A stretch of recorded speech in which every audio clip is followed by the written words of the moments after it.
ñu génn hémicycle bi loolu est-ce que mën nga ñu ci indil ay leeral. ñun aussi dama bëgg wax Sénégal ne bu desoon benn nit ñaari nit dañuy taxaw xeex. su desoon benn nit dañuy taxaw ndax ñun ay combattants de la liberté lañ. tey jii bu ñu jàppee ne lii ñu def tey dina tax ñu reculer non non non non dañuy wan Sénégalais rek ne ñoo ay dictateurs lañ li ñuy def c'est la violation de la constitution. Et on appelle le président de la République def ñu ko parce que dañu faral moom déedéet mais moom mooy président de la République il faut nag mu jël ay responsabilités parce que yéen ñii dafay nuru leneen xale yi ñu ngi leen di gagé ci biti tey ñu ngi nii di brutaliser des députés à l'Assemblée nationale jamais vu et loolu nag li ma bëgg a wax rek mooy ñu xam ne tey la ñu ëpp engagement tey la ñu ëpp détermination tey la ñu ëpp li nga xamante ni mooy xeex bi ñu war a def damay jox président après Diallo en tant que waaw jërë ngeen jëf defe naa askanu Sénégal li fi xew tey ñëppaa ko gisandoo ñëppaa ko ànd gisandoo te li fi xew tey dégg na dayoo mooy député boo xam ni mu ngi ànd ak yar mu ànd ak teggin àndul ak benn violence taxaw ci règlement intérieur bi laaj parole ñu jox ko ñee tontu mu war a tontuwaat parce que le règlement bi wax Ousmane Sonko bañ ne du ko may droit boobu ñun ñëpp ñu àddu ci ñun ñëpp ñu taxaw wax ci Ousmane Sonko bañ ne du ko def moom Ousmane Sonko nag liñ ko doon yàgg waxal tey wane na ko mais wane ko Sénégal addina bi yëpp ba mu war nga sëpp la ko won ko ni moom di démocrate won ko ni moom dictateur la won ko ni moom li mu xam rek la xam ndegam nag li mu xam rek la xam dinañu fekk moom ci yoonam parce que lii mu def tey diñ ko mës a nangul mais l'objectif a été atteint parce que quand Abdou Mbow avec beaucoup de courtoisie dans le respect du règlement intérieur sans aucune violence a demandé à exercer son droit on lui a répondu par la violence d'abord par nos propres collègues députés du PASTEF ensuite par le président Ousmane Sonko lui-même nous dénonçons cela et ce qui est inadmissible et ça l'Assemblée le paiera cher l'État du Sénégal le paiera cher mettre des gendarmes dans l'hémicycle nous savons ce que ça peut coûter à un pays ce que ça peut coûter à sa démocratie voilà pourquoi nous avons demandé délibérément à Abdou Mbow seul face contre les députés de PASTEF seul face les gendarmes de rester jusqu'à ce que les gendarmes entrent dans l'hémicycle et violent l'inviolabilité de l'hémicycle et le mettent dehors. C'est ce que nous cherchions quand nous avons compris que Ousmane Sonko était en train de vouloir nous imposer sa volonté. Voilà pourquoi nous avons résisté et nous allons continuer à le faire. Cette loi-là, ils veulent la voter, qu'ils la votent. Elle n'ira nulle part. Je ne suis pas dans le secret de Dieu. Elle n'ira nulle part parce que c'est une faction qui est en train de la voter. Elle n'ira nulle part parce que c'est une fraction qui est en train de la voter. Elle n'ira nulle part parce que quand on vote dans la friction, dans le bruit, dans le chaos, et dans la fraction, et dans la faction, et dans le fracas, ça n'ira nulle part. La loi sera retoquée. Ils sont en train de s'amuser. Ils n'ont qu'à s'amuser puisqu'ils pensent que leur mandat est un amusement. Nous prenons notre mandat au sérieux parce que nous respectons le peuple. Eux ne respectent pas le peuple. Ils disent une majorité PASTEF. Oui, mais une majorité PASTEC. Gros du dehors et rien à l'intérieur. Voilà ce qu'ils sont. Voilà, Nafi Gueye mu nekkoon. Younoussa oui ñu déglu léegi. ñu déglu. Voilà. am na encore voilà désordre bi nag commencé waat na encore parce que am na ay militants Pastef bu ñëw voilà mu ne Thierno Alassane interview yi du am benn yéen a ngi déglu bruit bi yéen a ngi déglu may leen tuuti bruit bi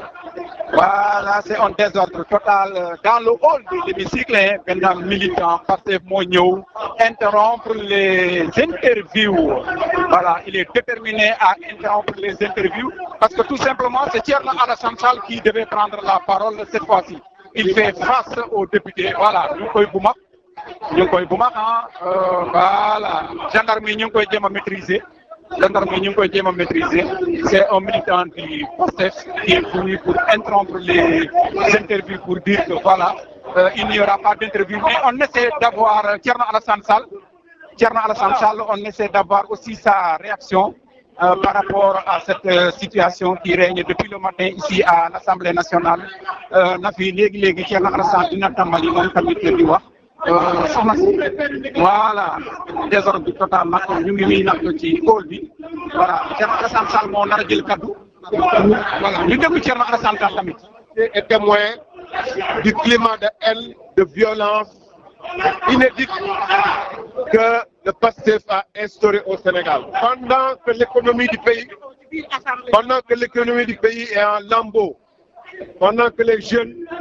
chôment et que le désespoir est partout dans le pays, vous voyez le climat de haine et de violence qu'ils ont installé. Comment peut-on croire que cette réforme, cette révision de la Constitution qu'ils tentent, a pour effet d'améliorer le fonctionnement de la démocratie au Sénégal quand un député est empêché d'exercer ses droits les plus élémentaires conformément au règlement intérieur de l'Assemblée nationale. Le règlement intérieur de l'Assemblée nationale, tel qu'il a toujours été exécuté jusqu'à l'arrivée de ce président qui a fait un coup d'État. Le règlement intérieur a toujours prévu